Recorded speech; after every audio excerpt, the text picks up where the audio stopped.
Love by the villain, লেখিকা লিজা মনি। পর্ব ১৬। Torture সেলের সেই অন্ধকার বদ্ধ কক্ষ যেন মৃত্যুর গহ্বর থেকে উঠে আসা এক অশুভ অভিশাপ। চারদিকের দেয়ালে ঝোলানো লোহার শিকল, মরিচা ধরা হুক পড়ে আছে, রক্তের দাগে কলঙ্কিত ধারালো ছুরি টেবিলের উপর রাখা। সবকিছু মিলেমিশে সৃষ্টি করেছে এক অদৃশ্য বিভীষিকা। বাতাসে ছড়িয়ে আছে ঘামে মিশ্রিত রক্তের গন্ধ, যা শ্বাসকে ভারী করে তুলছে। এখানে প্রত্যেকটি নিঃশ্বাস মৃত্যুবার্তা বহন করছে। চেয়ারে বসে আছে গ্যাংস্টার বস, তার মুখে এক অদ্ভুত নির্লিপ্ততা। কিন্তু সেই নির্লিপ্ততার আড়ালে জমাট বাঁধা হিংস্রতার কালো ছায়া। ধূসর চোখ দুটো অন্ধকারে জ্বলজ্বল করছে, যেন দাউ দাউ করে জ্বলতে থাকা অগ্নিশিখা। আঙুলের ডগা দিয়ে সে ছুঁয়ে যাচ্ছে পাশের টেবিলে সাজানো লোহার প্লায়ার, ধারালো ছুরি আর রক্তমাখা হাতুড়ি। তার ঠোঁটে ফুটে উঠছে এক প্রগাঢ় নিষ্ঠুর হাসি, যা নীরব রাতের বুকে আতঙ্ক ছড়িয়ে দিচ্ছে। নিঃশব্দতার শ্বাসরুদ্ধ ভার যেন ছাদের সাথে ঝুলে আছে। বাইরে রাত নিঃশব্দ, কিন্তু ভেতরে সেই নীরবতা অশুভ আর্তনাদ হয়ে কানে বাজছে। মনে হচ্ছে দেয়ালগুলো পর্যন্ত যন্ত্রণার ইতিহাস ধরে রেখেছে। প্রতিটি ইট যেন আর্তনাদ করছে অতীতের অসংখ্য ছিন্ন ভিন্ন দেহের স্মৃতি নিয়ে। গ্যাংস্টার বসের চোখের ভেতর এক ধরনের হিংস্র তৃষ্ণা খেলা করছে। সে যেন শিকারীর মতো অপেক্ষায়, কারো আর্তচিৎকার শুনে নিজের নৃশংসতা পূর্ণতা দিতে। তার দৃষ্টি যখন এক মুহূর্তের জন্য ঝলসে ওঠে, মনে হয় সেই দৃষ্টির ভারে অন্ধকার আরও গভীর হয়ে উঠেছে। রাতের নীরবতা এখানে মৃত্যুর পূর্বাভাসের মতো, যেখানে প্রতিটি ক্ষণ ভয়ঙ্কর শীতলতার ধারালো ছুরির মতো বুক চিড়ে যাচ্ছে। এ কক্ষ শুধুই চার দেয়ালের ভেতরকার স্থান নয়, এটি হলো ভয়, যন্ত্রণা ও মৃত্যুর এক অদৃশ্য মন্দির, যেখানে সময় থেমে আছে, যেখানে মানুষের কান্না আর্তনাদের প্রতিধ্বনি এখনও শোনায়, আর যেখানে গ্যাংস্টার বস নিজেকে প্রতিষ্ঠিত করেছে হিংস্রতার রক্তমাখা হিসেবে। দুইজন গার্ড মিলে লোক টেনে হিঁচড়ে গ্যাংস্টার বসের পায়ের সামনে এনে ধাক্কা মেরে ফেলে দেয়। লোকটার মাথা কালো কাপড় দিয়ে ঢেকে রাখা, হাত দুটো পিছন ঘুরিয়ে শিকল দিয়ে বেঁধে রাখা হয়েছে। অগ্নির চোখ দুটো সিংহের মতো গর্জে ওঠে, ঠোঁটে খেলে যায় এক পৈশাচিক হাসি। শিকলে বাঁধা লোকটার দিকে ঘাড় কাত করে তাকায়, এরপর টেবিলের ওপরে রাখা একটা ধারালো ছুরি হাতে তুলে নেয়। নিক ছুরির দিকে তাকিয়ে অধিরাজের উদ্দেশ্যে বলে, এইটা কোন গ্রুপের মাল গে? কোনটা বস? নিক চোখ গরম করে চোয়াল শক্ত করে তাকায় অধিরাজের দিকে। অধিরাজ নিজের জ্ঞানে ফিরে এসে আমতা আমতা করে বলে, সরি বস, প্রথমে প্রশ্নটা বুঝিনি তাই রিপিট প্রশ্ন করেছি। এই শাওয়ার মাল মনে হয় ইগরের পার্সোনাল বডিগার্ড। নিক বাঁকা হেসে ছুরিটার দিকে তাকায়। মুহূর্তেই চোখ মুখ শক্ত হয়ে যায়, রাগের তীব্রতায় শরীরে উত্তেজনা বেড়ে যায়। বিকৃত এক হিংস্র পশু সমতুল্য হয়ে পড়ে মস্তিষ্ক। ইগরের পার্সোনাল বডিগার্ড শুধু শরীর ঝাঁকাচ্ছে, কালো কাপড়ের ভিতরে কিছু দেখা না গেলেও গ্যাংস্টার বসের উপস্থিতি বুঝতে অসুবিধা হয়নি। লোকটা হেঁচড়ে নিকের পায়ের কাছে এসে পড়তেই গলা বরাবর কোপ পড়ে। এক বিকট শব্দে চারপাশ স্তব্ধ হয়ে যায়। লোকটার তাজা রক্ত গিয়ে ছিটকে পড়ে নিকের মুখের ওপর। রক্তে রঞ্জিত হয়ে পড়ে চারপাশ। নিকের শরীরে লাল টুপটুপ রক্ত ঝরছে। এক কোপে শান্ত হয়নি। হৃদয়ের জ্বালা মেটাতে আরও একটা কোপ বসায় ঠিক আগের স্থানে। চামড়া ভেদ করে কণ্ঠনালী কেটে যায়। আরেকটা কোপ বসাতেই মাথাটা গিয়ে ছিটকে পড়ে একটা টেবিলের নিচে। রক্তের তাজা গন্ধ বাতাসের সাথে মিলিয়ে যায়। গ্যাংস্টার বসের মস্তিষ্কে বিকৃত নেশা চেপে বসে। লোকটার মাথাহীন দেহটার দিকে সামান্য ঠোঁট বাঁকায়, এরপর একটা সূচ দিয়ে ধীরে ধীরে চামড়া খুলতে থাকে। লোকটার প্রাণ নেই, আর্তনাদ নেই, শুধু নিষ্ঠুরতার শিকার হয়ে নিস্তেজ হয়ে পড়ে আছে। নিক গলার চামড়া আলাদা করে পেটের কাছে চলে আসে। বুকের চামড়ায় ধারালো সূচটা ঢুকাতেই টক বগ রক্ত গড়িয়ে পড়তে থাকে। নিক নিচের ঠোঁট কামড়ে ধীরে ধীরে সব চামড়া আলগা করে নেয়। এরপর একটা রহস্যময় হাসি দিয়ে বডিটাকে স্টিলের ওপর রাখে। রক্তে রঞ্জিত হয়ে আছে তার পুরো দেহ। মূলত সে লাল রংটা প্রচুর পছন্দ করে। লোকটার চামড়াহীন রক্তাক্ত শরীরটার দিকে এক পলক দেখিয়ে নিঃশব্দে হাসে। অ্যানির কথা কানে বাজছে, নাবিদের কথা মনে হতেই আবারও রক্ত টকবগিয়ে ওঠে। এক নির্দয় পশুর মতো মৃত লাশটার ওপর তাণ্ডবলীলা চালাতে থাকে। প্রথমে দুইটা হাত কেটে মেঝেতে ছুঁড়ে ফেলে দেয়। বুকের ওপর অজস্র আঘাত বসায়। শরীরের ওপর চামড়া না থাকার কারণে খুব সহজেই নরম মাংস ভেদ করে বুক চিরে যাচ্ছে। পেটের ওপরের অংশ ফলা ফলা হয়ে যায়, নাড়ু ভুঁড়ি বেরিয়ে আসার উপক্রম হয়। পেটের ভেতরের সব জিনিস দৃশ্যমান হয়ে ওঠে। নিক এক পৈশাচিক অট্টহাসি দিয়ে কলিজাটা হাতড়িয়ে বের করে আনে। এরপর সেই রক্তাক্ত কলিজার ওপর হাজারটা কোপ বসায়। চোখ দুটি লাল হয়ে আছে। ঘুমন্ত সিংহ জেগে উঠলে যেমন হৃদয়হীন হয়ে ওঠে, নিক জেভরান এই ভয়ঙ্কর সিংহেরই এই কোনো এক বহুরূপী। অধিরাজ চেয়ারে বসে বসে নিকের সব হিংস্রতা দেখছে। মূলত সে সবার মাংসকে কেটে টুকরো টুকরো করে দেয়। বাট যখন নিক বা আরিশ নিজে করে, তখন সে এক জায়গায় বসে দেখে, জাস্ট অপেক্ষা করে কখন আদেশ আসবে টুকরো অংশগুলোকে সমুদ্রে ভাসিয়ে দিয়ে আসার। অধিরাজ নিজের ভাবনার মাঝেই শুনতে পায় নিকের গম্ভীর আওয়াজ, সমুদ্রে ভাসিয়ে দিয়ে আয় প্রতিটা মাংসপিণ্ডকে, বাকি অস্তিত্বগুলোকে কুকুর দিয়ে খাওয়া। রাত তখন ৩টের কাছাকাছি। চারপাশে নিঃশব্দতার এক অদৃষ্ট আবরণ। শুধু দূরে সমুদ্রের গর্জন যেন আকাশ ফুঁড়ে উঠে আসছিল। রিসর্টের ঘরটি ম্লান আলোয় ডুবেছিল। সময় থেমে আছে শ্বাসরুদ্ধ আর অচলভাবে। ডিভানের কিনারায় বসে নাজলি দৃষ্টি রেখেছিল খোলা জানালার বাইরে। আকাশে ছড়িয়ে থাকা নক্ষত্রদের দিকে তাকিয়ে হাহাকার ভরা এক দীর্ঘশ্বাস বেরিয়ে এলো তার বুক থেকে। এই নির্জন রাতও তার দুঃখকে ধারণ করতে অক্ষম। ঠিক সেই মুহূর্তে পিছনে ভেসে এলো এক ভাঙাচোরা কণ্ঠস্বর। নাজলি! চমকে উঠে ঘুরে দাঁড়ালো সে। নাবিদ মাথায় হাত দিয়ে কষ্টভরা মুখে উঠে মশার চেষ্টা করছে। তার চোখ লাল, দৃষ্টি ভারী, শরীরের প্রতিটি শিরা যেন অসহায় যন্ত্রণার ভারে নত। নাজলি জানালার কাছ থেকে দ্রুত সরে এসে তার পাশে বসে পড়ে। কাপা হাতে লেবু মিশ্রিত পানির গ্লাস বাড়িয়ে দেয়। কণ্ঠ ভিজে ওঠে উদ্বেগে, খেয়ে নাও, এইটা ভালো লাগবে। নাবিদ গ্লাসটা নিজের হাতে নিয়ে ঢকঢক করে শেষ করে ফেলে, যেন ওই কটুস্বাদই তার ভেতরের যন্ত্রণাকে কিছুটা নিস্তেজ করবে। নাজলি গ্লাসটা টেবিলে নামিয়ে রেখে চেপে ধরা স্বরে প্রশ্ন করে, প্রথমবার তো মদ খেলে না তুমি, আজ এমন বেহাল দশার কারণ কি? নাবিদের চোখ ঝাপসা হয়ে যায়, দৃষ্টি ভারী হয়ে থেমে যায় নাজলির মুখে। এক দীর্ঘশ্বাস টেনে কণ্ঠ ভেঙে বলে, কি আনিছে আমাকে এখানে? একটা মেয়ে তোমাকে এখানে দিয়ে গেছে। নাবিদের ভ্রু কুঁচকে ওঠে, চোখে জ্বলন্ত প্রশ্নের ছায়া। মেয়ে? নাজলির কণ্ঠে অস্থিরতা জমে ওঠে। হ্যাঁ, মেয়ে, কিন্তু আগে বলো, আজ নিক জেভরানের সাথে দেখা করতে গিয়েছিলে, সে কি বলেছে? কিছুক্ষণ চুপ করে থাকে নাবিদ। চোখের পাতা ভারী হয়ে আসে, ঠোঁট কেঁপে ওঠে। পুরুষের চোখের পানি লুকানো নিয়ম, কিন্তু ব্যথার পাহাড়ে সেই নিয়ম ভেঙে যায়। অসহায় কণ্ঠে বলে ওঠে, আমি হেরে গেলাম নাজলি, ভালোবাসার এক অমূল্য পরীক্ষায় আমি সম্পূর্ণ ভেঙে পড়লাম। নাজলি স্থির হয়ে যায়, বুকের ভেতর যেন কেউ পাথর চেপে বসায়। এনি হারিয়ে যাওয়ার পর থেকে সাহসের একমাত্র ভরসা ছিল নাবিদ। শৈশব থেকে এনিকে আগলে রেখেছে, তার প্রতিটি হাসি আনন্দ, প্রতিটি কষ্টে পাশে থেকেছে। নাজলি জানে এনির প্রতি নাবিদের ভালোবাসা কতটা শুদ্ধ, কতটা গভীর। অথচ আজ সেই নাবিদ নিজেকে ভাঙা মানুষ বলে স্বীকার করছে।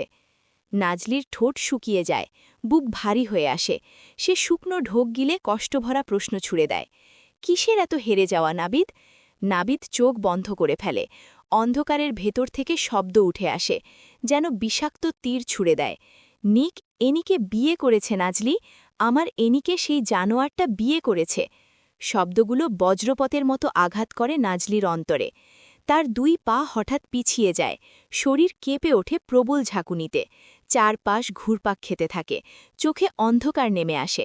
দেয়ালের সাথে ঠ্যাস দিয়ে দাঁড়িয়ে কোনোভাবে নিজেকে সামলায়।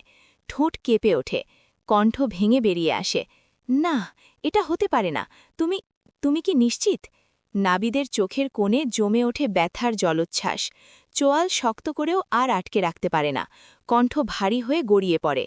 নিক নিজে এসে বলেছে, আর নিক জেভরান মিথ্যে বলে না নাজলি, ওর প্রতিটি কথা মৃত্যুর মতো সত্য। নাজলি চোখ বন্ধ করে পাগলের মতো নিজের চুল আঁকড়ে ধরে। বুক থেকে এক দমবন্ধ আর্তনাদ বের হয়ে আসে, এটা অসম্ভব, আমি আমার এনিকে চাই, মেরে ফেলবে ওকে ওই জানোয়ারটা। নাবিদ, ফিরিয়ে দাও এনিকে, আমি মানতে পারি না এই বিয়ে। ভুলে যেও না, তোমার সাথে এনির বিয়ের কথা ছিল, গ্যাংস্টারের সাথে নয়। আমি মানি না এই নির্মম সত্য। নাবিদ, কিছু করো। এই বলে নাজলি ভেঙে পড়ে কান্নায়, আর তার বুক থেকে নীরব কান্না গড়িয়ে পড়ে রাতের নিস্তব্ধতায়, যা আকাশকেও যেন বিদীর্ণ করে তুলেছে। নাবিদ নাজলিকে সান্ত্বনা দিয়ে বলে, কান্না করার সময় এখন নয় নাজলি, এখন আমাদের বুদ্ধি খাটিয়ে কাজ করার সময়। নিক এনিকে বিয়ে করলেও এই বিয়ের কোনো মানে নেই। আমরা এখন সবচেয়ে বড় পদক্ষেপে এগিয়ে যাব, আর অপেক্ষা করতে পারব না। অন্যের স্ত্রী রূপে আর সহ্য করব না। এনি চোখ তুলে বলে, সবচেয়ে বড় পদক্ষেপ মানে কি করবে তুমি? নাবিদের মনিতে খেলে যায় এক রহস্যময় পরিকল্পনা। অধরে হাসি ফুটিয়ে বলে, এনিকে নিজ হাতে তুলে নিয়ে আসব। নিক জেভরানের চোখ ফাঁকি দিয়ে ছলনার আশ্রয় নেব। এরপর এনিকে নিয়ে আসবে সেই ব্ল্যাক ভাইপার মেনশন থেকে। নাজলির অন্তর কেঁপে ওঠে, অবাকতার চরম পর্যায়ে গিয়ে বলে, মাথা ঠিক আছে তোমার? অ্যাক্সিডেন্টের সাথে সাথে কি জ্ঞানশক্তি হারিয়ে ফেলেছ? তুমি কার মেনশনে যাওয়ার কথা বলছো আইডিয়া আছে? একটা পোকা ঢুকলেও নিক জেনে যায়, আর সেখানে তুমি প্রবেশ করতে চাইছ? একবার বেঁচে এসেছ নাবিদ, পরের বার প্রাণ হারাতে পারো, তাই এমন ভুল করো না।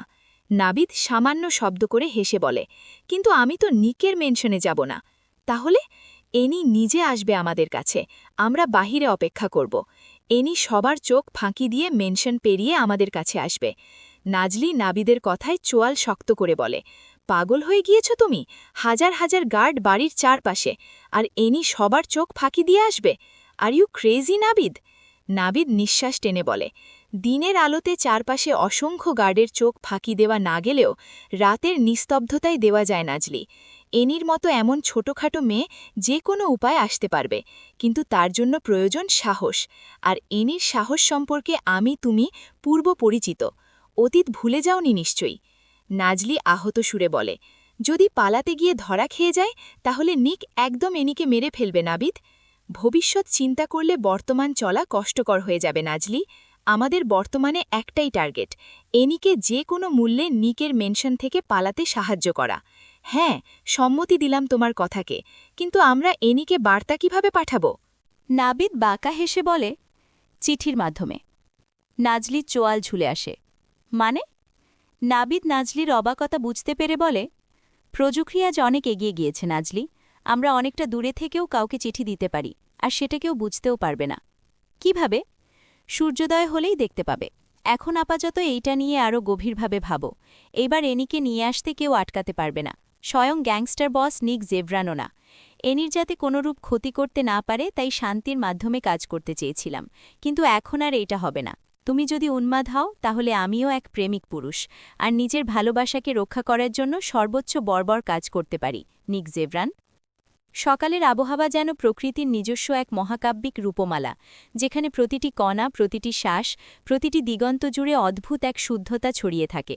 আকাশের প্রভাতী আভা স্বচ্ছ কাচের মতো স্বচ্ছন্দ, তবু তার ভেতরে মিশে থাকে গভীর এক অপার্থিব শান্তি, যা মানব হৃদয়ের অতল গহ্বরেও আলোড়ন জ্বালায়। নির্মল বাতাসের প্রতিটি ঝাপটা যেন সুপ্ত চেতনাকে জাগ্রত করে অদৃশ্য স্পর্শে। মনে হয় যেন স্বর্গীয় শ্বাস-প্রশ্বাসে সমগ্র বিশ্ব ব্রহ্মাণ্ড স্নিগ্ধ হয়ে উঠেছে। গাছের পাতায় লেগে থাকা শিশিরবিন্দুগুলো এমন নিখুঁত নৈপুণ্যে ঝলমল করে যে মনে হয় রৌদ্রকণা যেন হীরকের অন্তর্লোক থেকে ভেসে এসে সেখানে আশ্রয় নিয়েছে। দূরে দাঁড়িয়ে থাকা মহিরুহের ছায়া ভেদ করে পাখিদের কুজন প্রতিধ্বনিত হয়, যা নীরবতার বুকে সূক্ষ্ম অথচ গম্ভীর সঙ্গীতের মতো ভেসে বেড়ায়।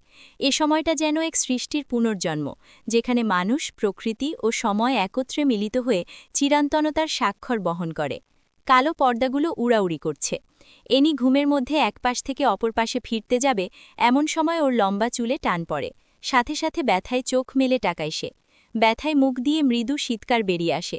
চুলের ব্যথা কমানোর জন্য উঠে বসার চেষ্টা করে, কিন্তু মনে হচ্ছে একটা পাহাড় তার শরীরের উপর রাখা হয়েছে।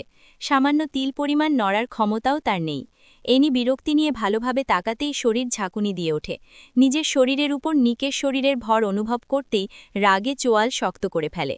নিক এনিকে আষ্টেপিষ্টে জড়িয়ে ধরে আছে। এনি নিকের বাঁধন থেকে বেরিয়ে আসার জন্য ছটফট শুরু করে দেয়। ঘুমন্ত নিককে দেখে এনি তাচ্ছিল্যে হাসে। দেখে মনে হচ্ছে কোনো নিষ্পাপ বাচ্চা, কিন্তু এইটা জালেমের সর্দার। এনি বিরক্তির নিঃশ্বাস ছেড়ে নিকের ঘাড় পর্যন্ত লম্বা চুলগুলোতে ধরে সর্বশক্তি দিয়ে টেনে ধরে। নিজের চুলে টান অনুভব হতেই নিক কপার কুচকে তাকায় এনির দিকে। নিককে তাকাতে দেখে এনি ঠোঁট ভিজিয়ে বলে, উঠুন আমার উপর থেকে। নিক ভ্রু নাচিয়ে নিজের অবস্থান পরখ করে। শান্তির ঘুমটা নষ্ট করার জন্য মাথায় রাগ চেপে বসে। এনির দুই হাত চেপে ধরে চোয়াল শক্ত করে বলে, জাগালি কেন আমায়? দেখতে পাসনি ঘুমাচ্ছিলাম? এনি হাত ছুটানোর জন্য ব্যর্থ চেষ্টা করে বলে, বিছানায় কি জায়গার অভাব পড়েছে? আপনার মতো 400 কেজির বস্তু যদি আমার মতো 40 কেজির উপর রাখা হয়, বাঁচব মনে করেন? নিক এনির ওপর থেকে উঠতে উঠতে তিরিক্ষে মেজাজে বলে, বাঁচতে বলেছে কে? মরে যা। এনি ছলছল চোখে বলে, আপনি নিজেই তো দিচ্ছেন না। ইচ্ছে তো করে নিজে মরার আগে আপনাকে মেরে রক্তাক্ত করে দিয়ে যেতে। নিক চোখ রাঙিয়ে দাঁত কটমট করে বলে, সাহস বেশি হয়ে যাচ্ছে না? এত মায়ের খেয়েও মুখ বন্ধ হয় না তোর? এইসব ফাঁকি সাহস দেখিয়ে নিজের বিপদ কেন টেনে আনিস বারবার?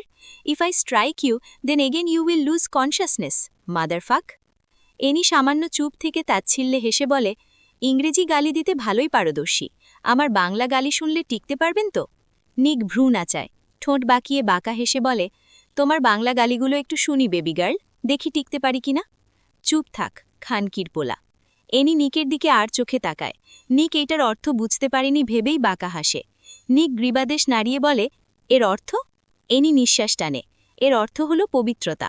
পৃথিবীর সবচেয়ে ভালো ব্যক্তিদের এই গালিটা দেওয়া হয়, বাট আমি আপনাকে দিয়েছি ভালোবেসে। নিক সামান্য শব্দ করে হেসে ওঠে। নিকের হাসি দেখে এনি কপাল কুঁচকে তাকায়। নিক এনির কাছে এসে গাল চেপে বলে, ভালোবাসা? ওহো, মাই ফাকিং ডার্ক এঞ্জেল। তবে এই শব্দের অর্থ আমি জেনে নেব, চিন্তা করো না। মিথ্যে বলাটা তোমার মতো মেয়ের মুখে শোভা পায় না। এনি ঘৃণায় মুখ ঘুরিয়ে ফেলে। নিক তীক্ষ্ণ নজর দিয়ে এনিকে ছেড়ে ওয়াশরুমের দিকে এগিয়ে গিয়েও দাঁড়িয়ে যায় এনির প্রশ্নে, কতদিন আটকে রাখবেন আমাকে এই শিকল দিয়ে? জাহান্নামেও শাস্তি পূরণ হওয়ার পর জান্নাত দান করা হবে। আপনার নরক থেকে সেই জান্নাত আমি কবে পাব নিক জেভরান? নিক ধার ঘুরিয়ে তাকায় এনির দিকে। এনি ভেজা চোখে তাকিয়ে আছে নিকের দিকে। নিক গলার খাদ নামিয়ে গম্ভীর হয়ে বলে, আমার পুরোটাই তো জাহান্নাম। এখন আমি তোমাকে জান্নাত দান করব কোথা থেকে, বেবি গার্ল? এনি নিশ্চুপ হয়ে যায়। পুরো শরীর ব্যথায় টনটন করছে। শরীরে অসংখ্য কালশিটে দাগ পড়ে গিয়েছে নির্মম আঘাতের কারণে। জানা নেই এই কালশিটে দাগ আরও কত পড়বে এই কোমল শরীরে। হাত পা চারপাশে মেলে দিয়ে শান্তির ঘুম ঘুমাচ্ছে মেহের। বালিশের পাশেই নিকের ছবি, নিকের একটা টি শার্ট। আরিশ অনেক দিন পর বোনের সাথে দেখা করতে এসেছে। মেহেরের খোঁজে তার রুমে গিয়ে ঢুকে। মেহেরকে ঘুমাতে দেখে গালে হালকা স্পর্শ করে বলে, মেহু, উঠ। আরিশের গলা বারবার কানে যেতেই মেহের তড়িঘ গতিতে তাকায়।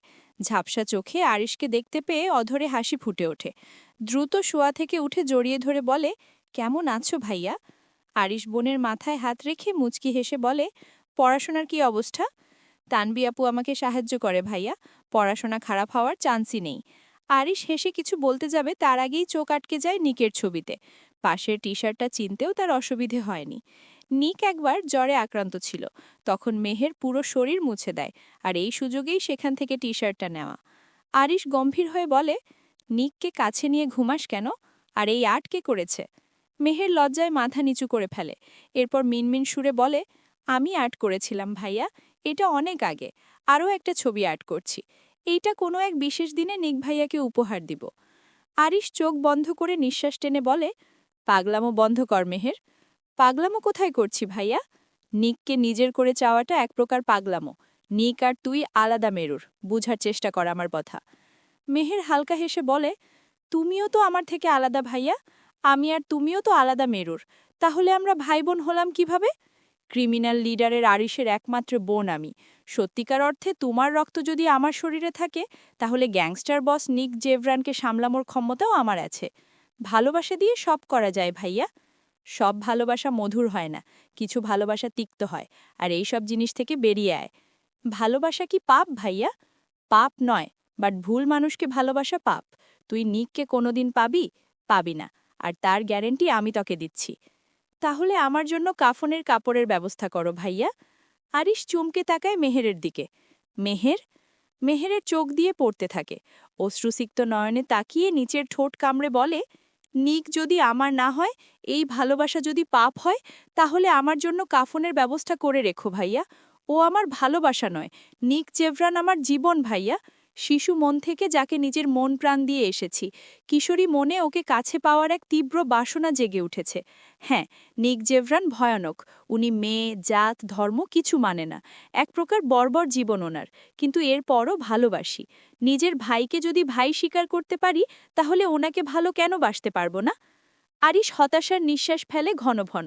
মেহেরের দিকে তাকিয়ে বলে, আর যদি নিক অন্য কাউকে বিয়ে করে ফেলে?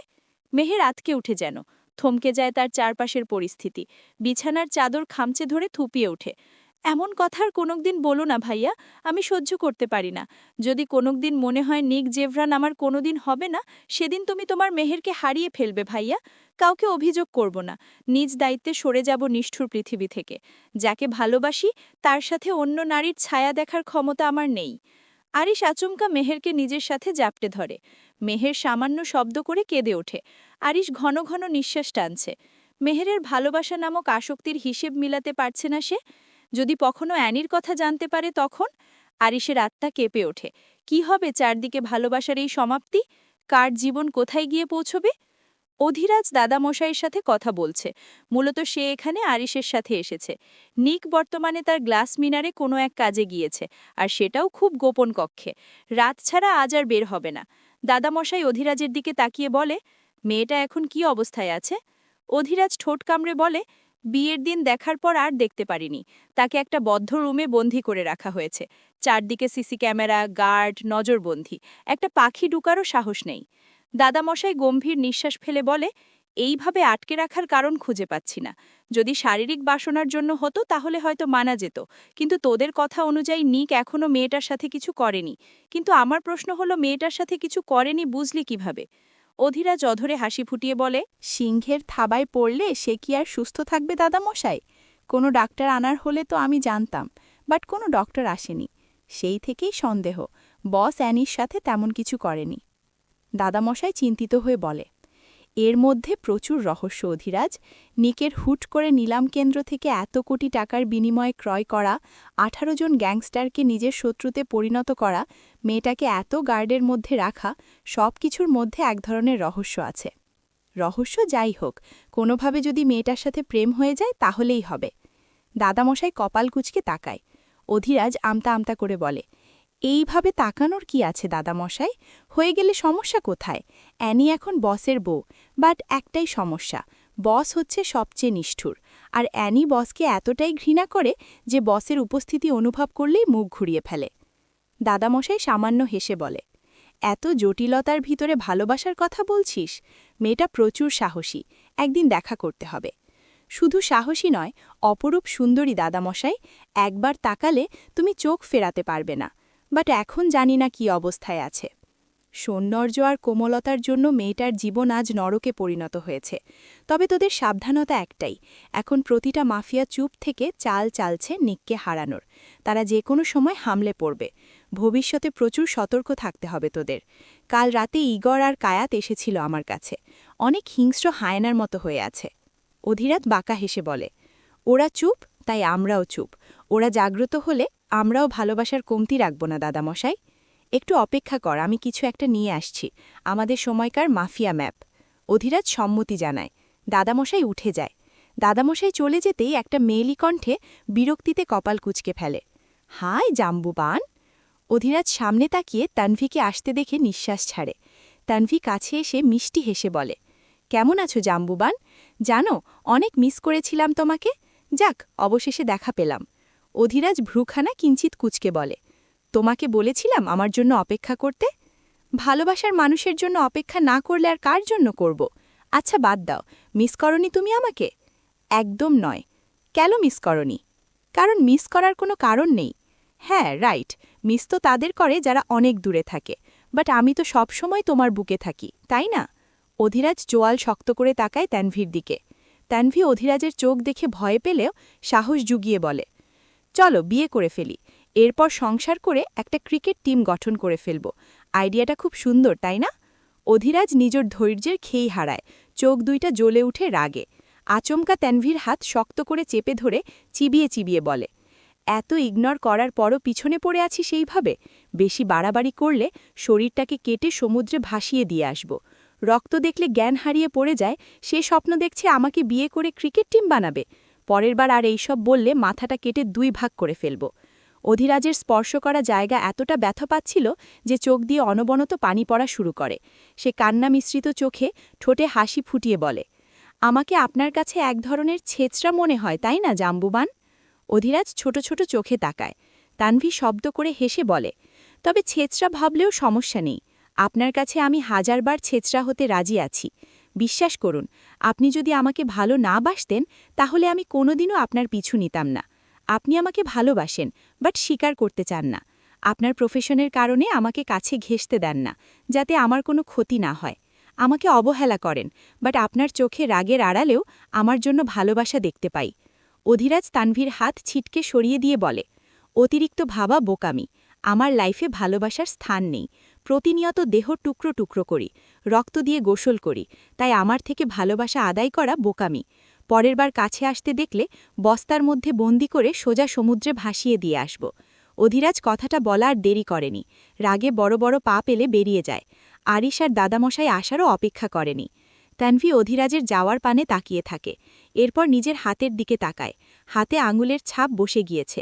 তানভী মুচকি হেসে সেখানে চুমু খেয়ে বলে, আপনার চোখের উপর থেকে রাগের পর্দা সরিয়ে ভালোবাসার পর্দাটা উন্মুক্ত করবই। আমাকে ভালোবাসেন সেটা স্বীকার করতে বাধ্য আপনি, মি জাম্বুবান। রাতের নিশুতি নিস্তব্ধতা এমন এক গভীর অথচ অনির্ণেয় প্রপঞ্চ, যেখানে ধ্বনির অস্তিত্ব সম্পূর্ণ বিলীন হয়ে যায়, আর প্রতিটি সত্তা এক অদৃশ্য জড়তা আচ্ছাদনে নিমজ্জিত হয়। আকাশ তার অমলিন অন্ধকারে সমগ্র বিশ্বকে গ্রাস করে রাখে, যেন অনন্ত শূন্যতার এক সুগভীর গহ্বর থেকে নিস্তব্ধতার অবর্ণনীয় প্রতিধ্বনি চারিদিকে ছড়িয়ে পড়েছে। বাতাসের অদৃশ্য স্পন্দনও এখানে স্থির হয়ে থাকে, ফলে প্রকৃতির ক্ষুদ্রতম আন্দোলন পর্যন্ত থমকে গিয়ে এক অচল চিত্রকল্পে পরিণত হয়। দূরে ছায়ার ভেতর থেকে ভেসে আসা আলো নিস্তব্ধতার কঠোর শৃঙ্খলে আবদ্ধ হয়ে পড়ে, যেন সময় নিজেও অনন্ত বিস্তৃতির কোলে আশ্রয় নিয়েছে।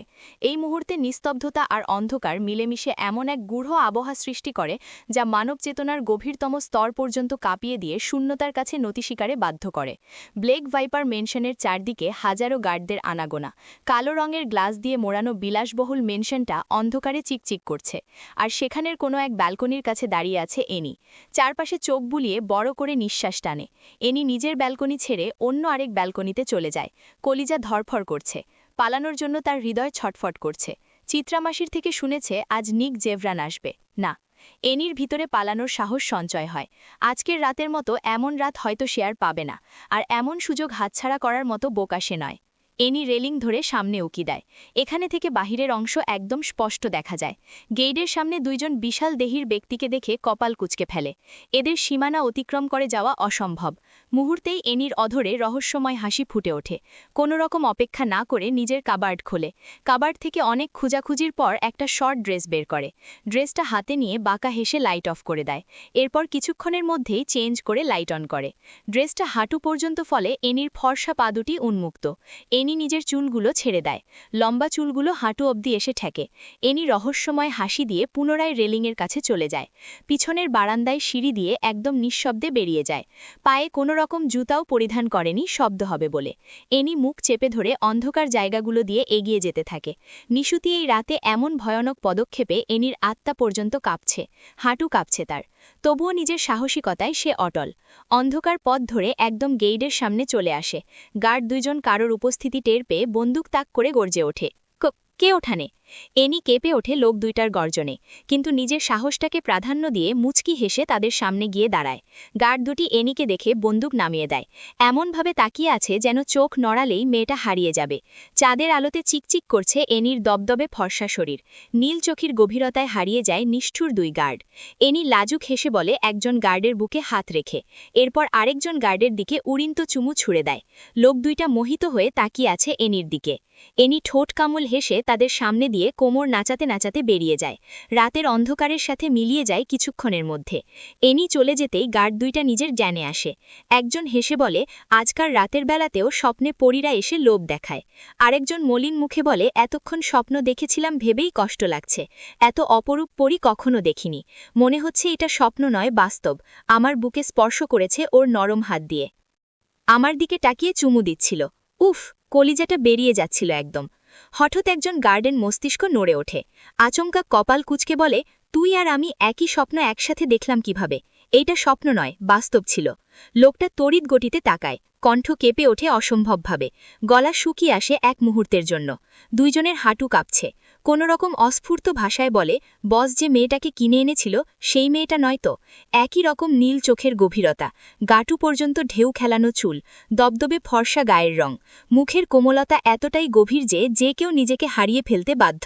বর্ণনা তো এমনই শুনেছিলাম। লোক দুইটা পাগলের মতো শ্বাস নিতে থাকে।